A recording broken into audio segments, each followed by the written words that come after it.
Hello everyone, my name is Chelsea Utek, expat and speculative fiction writer, and I hope your NaNoWriMo is going well so far. I feel like NaNoWriMo, especially now that I have a tiny human, is really focused on getting words where you can, sneaking them in 100 words here, 200 words there, and then a sprint late at night to try to keep my numbers up. While this is of course better than not getting those words in, what I'm really missing these days is making an event of my writing. I find that when I make my writing space special and set aside a designated time to write, that I get a lot more done and end up much deeper in the scene, writing the scene much better than I would have been able to do otherwise. So that's what I'm planning to do today. I really want to set the mood for the scene that I'm about to write. So this scene that's coming up is centered around deception. I want to think of things that are dark and rich and bitter and really set the mood to allow myself to write this. If you're going for a similar mood, or you're just in the mood to try something else, why don't you follow along with me? I'm going to try to incorporate all of my senses to really just separate myself from the day-to-day and dive deeply into this scene. So I really want to touch on sight, sound, smell, touch, and taste when I'm making this mood. So it's early in the day right now, and I have a lot of work ahead of me, as well as a work meeting in the evening. So I really want to piecemeal something together as I'm going about my day and have it all ready so that as soon as I get off that Zoom call, I can dive right into my writing, setting up all of these different sensory things and getting to the heart of the scene. Okay, I think I have some of the things that I'm going to use, but I think I'm going to need to add to them as well to really make this feel special for me. So I'm going to get started on that and compile everything back together at the end of the day. One thing that I do know I'm going to use, I considered going to the shop and buying something new and special, but I kind of just want to go classic. I'm going to have alternatives if you are not a wine drinker, or you don't drink alcohol, or you're not setting the scene in the time that you would want to. I will have alternatives for everything, I promise. But deceit, with this richness, I'm really going to go with this, I think. This is a Georgian wine. It is a Saperavi.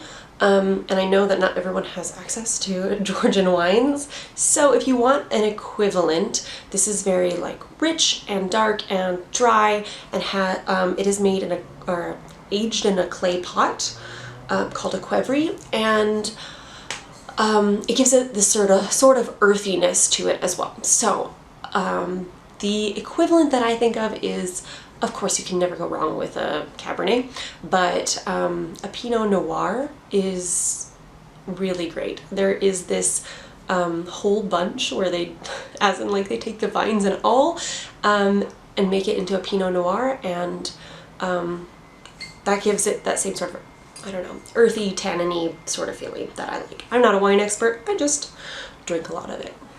Alright, I need to go out. I think that on the way I'm going to be coming up with ideas about what I can add to this to really set this scene up. So let's go. So I'm getting more stuff ready, and I also kind of thought this one was going to be a given. It is this really nice Scents of the Northwest that my friend got me. And it smells so nice, but it is very sweet, and it's just not going with the vibe. And I don't know where to buy candles in Tbilisi, but suddenly I remembered a very random gift I got. And I actually have this beeswax candle with a very kind of neutral scent to it. So I guess I don't know how to describe it. I need to not say earthy a single more time, but it really has a very faint, simple scent, natural. So it's going to be a little bit of ambiance, and it'll add a little bit of a scent, but I think it'll let the scent of the wine and whatever snack I finally decide on. So this is going to be what I go with for that. All right, so I planned to go to Euro Product, but I really wanted to try something local, and I was just kind of flustered for time. But I did recall that there was this cute Belgian chocolate. I don't know what makes it Belgian chocolate, but made in Georgia. And look how sweet these are. So I got a variety of these, and actually my husband surprised me as well with some hazelnut ones that I like. So I'm going to put together a little snack tray of these chocolates, some walnuts, and some dates. I have my work thing starting in just a little bit, so I need to go do that, but I'm going to go over what I have. And I'll also put it down in the description, so if you want to follow it. As I said, I'm going to be doing the Saperavi wine. For an alternative to go for the same sort of like richness and a little bit of bitterness, I would recommend pomegranate juice. But if it's in the morning, you can still kind of get that same feeling from an espresso or a Turkish coffee. That's what I would do if it was not an evening where I want to unwind with a glass of red wine. I then have the chocolates and the walnuts and the dates, as I was talking about. The beeswax candle, I'm going to set some mood lighting with a little bit of red. I don't know why red speaks to me today, but I think it really fits the vibe. And then to top it off, I'm going to be listening to kind of some dark classical music. It's actually a dark academia vibe.